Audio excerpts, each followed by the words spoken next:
Kobe, over to your left. I remember these days. Good to see you guys. Hey, Kobe, for somebody that's been obsessed with the greats of the game since you were a kid, you're about to watch your jerseys go up into the rafters. Can you just put into words what legacy means to you? Well, it's hard to put into words. I think it's, growing up and watching all these great players play and learning so much from them, to now be a part of that wall, means everything to me. And I think legacy is really important in the sense of, what we've done is awesome. But I think what's more important for a legacy is how that affects the next generation to come. And, for the jerseys that are hanging in the rafters now, the impact that they've had on me, which led to us being in this moment here and now. And I think that's the true mark of a legacy, is how well it impacts the next generation. Kobe, el mensaje que le das tú a las generaciones de jugadores por venir, tu mensaje para aquellos que sueñan ser como tú. Tienes que haber un sueño que es más grande, tienes que trabajar cada día para ese sueño. Y más importante que esto, vas a ser personas que no creen en tu sueño. Te lo digan cada día que no es posible que tú lo que hace realidad. Tú lo tienes que escucharlos, usarlo para motivación. Bill? Hey, Kobe, over here. So driving in today, I'm sure you saw the crowd of people outside. All these people, and you're not even playing tonight. I mean, you've been retired. The effect you have on this city, are you ever in awe of that, or is that something that you can feel? It's weird, man. It's because growing up, I just want to play basketball. You know what I mean? And then wanted to win championships. I wanted to be regarded as one of the greats, and all this stuff that was very internally driven, individually driven. And as you get older, and as I sit here now, I come to realize that it's really not about those things. Those things carry a greater significance to them, and it's how well can you affect or impact others, not from the sense of fandom or whatever the case may be, but it's through your actions, through your behavior, through your commitment to the game, how can that inspire people to be as committed in whatever field that they're choosing to be a part of? And that's where I think the connection that we have, and we fed off of that energy. I fed off their energy for many, many years, and I think that's the reaction you're seeing. Ted Sobel, over the right. Hi, Gob, over here. Good to see you again. I remember the first day you walked into the Forum, and I'm thinking, that little kid right now is still inside of you somewhere. Can you go back there and think about even imagining that this has happened, and just the emotions of dealing with all these accolades, and at the same time, have you had a chance to look outside yet and see what's going on in Kobe land? I haven't had a chance to look outside and see it. I mean, I saw it driving in, and what? You know what I mean? It's kind of like, and then secondly, I can remember back to being a kid, because that child inside of me has never left. All the years I've been playing here, that child inside of me has never left. I mean, one of the first things I did when I walked into the Forum, when the lights were down, it was dimly lit, and I looked up and looked at all the jerseys that were up there, because I'd seen them many times on videotapes before. And before every game, I made it a point to kind of glance up there and remind me of what I'm playing for, how I got here, and what it is that we're representing. Appreciate all of this as you evolved as a person. Well, the appreciation comes in moments. It comes in increments. Like you go through a moment in time and you realize that you're going way too fast. And you don't really get a chance to appreciate everything that's happening. So you take a beat and you appreciate it. But the reality is you can't stay there. You know what I mean? Because then you can't ever grow and evolve, right? So there's moments of appreciation, and then you have to move on and focus with your head down on what comes next, and then come up for air every now and then. Second row in the center. Bobby, ciao. Ciao. Fra tutte le emozioni della tua carriera, draft, titoli, questa come la classifichi? Ci hai pensato questa mattina? No, non ho pensato molto, perché volevo rimanere in questo momento. Adesso come mi sento in pace, mi sento orgoglioso di quello tutto che ho fatto qui con i Lakers, però dentro di me a pace. Right there, Mark. Kobe, we watched you in the middle.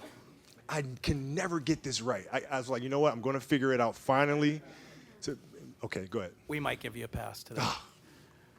We watched you obsess over basketball your whole life, 20 years. And I think some people wondered, what would his life be like without basketball in it every day? So tell us how you're coping.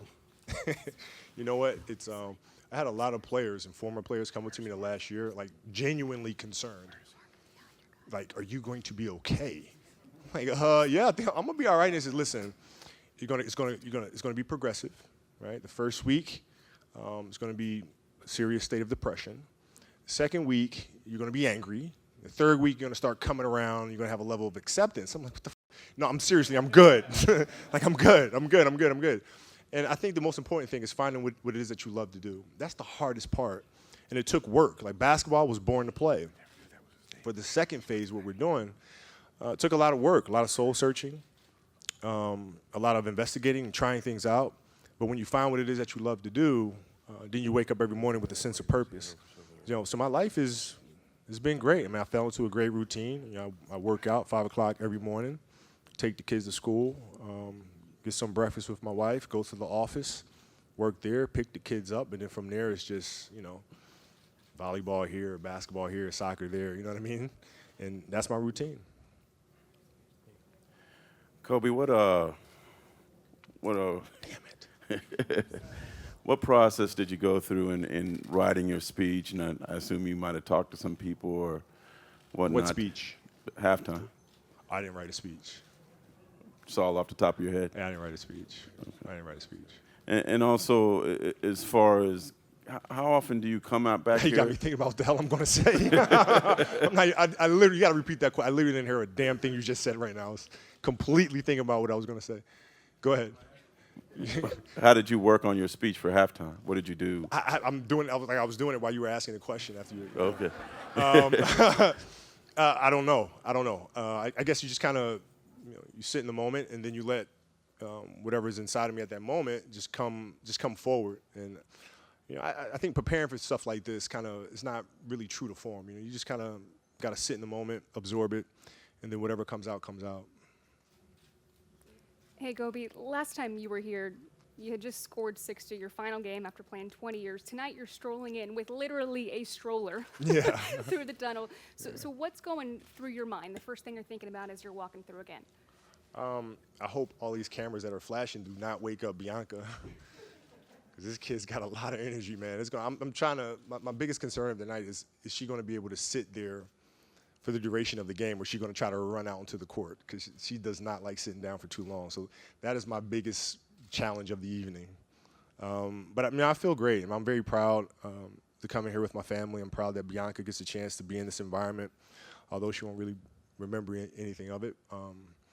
It feels good as a father to be able to have my family come in and share this night with. So.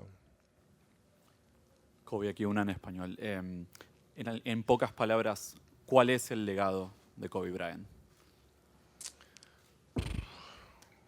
Un jugador que tiene un sueño, trabaja cada día y que finalmente el sueño es realizado. Así. Kobe, you came into the league the same time roughly that Iverson came in, but you came at basketball from very different places, but the impact was similar. And I wonder if you've thought about the impact that you and he had in that kind of post-Jordan, pre-LeBron era where the game was really kind of floundering and needed somebody to kind of show the way. Yeah, well, I remember when we came in, I mean, we were the draft that was full of a bunch of misfits. Like, this is everything that is wrong with the game. You know what I mean? One, Iverson, he does not fit the mold. He is not marketable, this whole thing. And then you got a kid that you need to burp before every practice because he's so young. So we were kind of the misfits of it all. But inside of us, we just had a passion to play. All of us. I mean, Ray too. I mean, we all just had a passion. Steve, a passion for the game. and that superseded everything. And so eventually things balanced out, and the fans began to see us for who we were and what we came to be. But yeah, AI and I had definitely a significant impact on culture, and it was fun competing against them. Kobe, you've obviously wanted to be the best player. What do you think about now when you hear the comparisons, Kobe, Michael, Kobe, LeBron, things like that? I don't. One thing about me is I'm only going to care about something that I know I can definitively win. If it's not something I can definitively win, I'm not going to pay attention to it. So if there's an argument that's happening, that argument is never going to go anywhere. Everybody's going to argue until they're blue in the face, so why would I think about it? You know what I mean? If we're playing ping pong and I know I can beat you in ping pong, I'm going to beat you in ping pong. I'm going to think about that. That's a definitive thing. So I don't think about that much. Hey, Kobe. Everyone is talking about who was a better Kobe, number 8 or number 24. I really want your answer. Thank you. Well, it depends. It depends. If 8's playing 24 after he just ruptured his Achilles, then it's a problem for 24. You know what I mean? If 24 is playing his 8 when he tore his shoulder, and it's a problem for number 8. So it's just, I don't know, depends. Kobe, dos preguntas. La primera, ¿cómo es tu vida después del baloncesto? La segunda, ¿cómo estás viviendo esta noche? La vida ahora es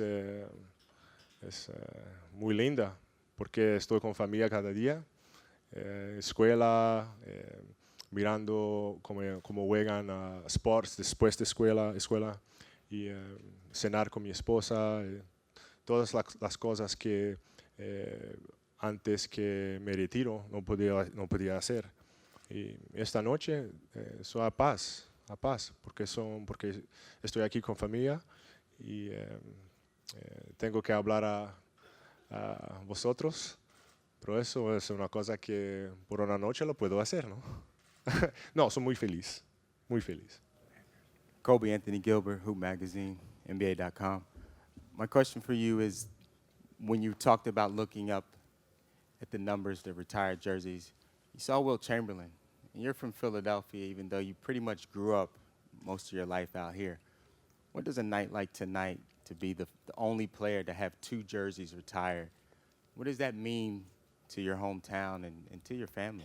Well, I mean, that's, the attitude that I play with, the temperament, the competitiveness, the trash talk, and all comes from there. I mean, that summer spending long days at Tustin and playing across from Overbrook where Wilt Chamberlain did his thing, you know what I mean? So it all comes from there.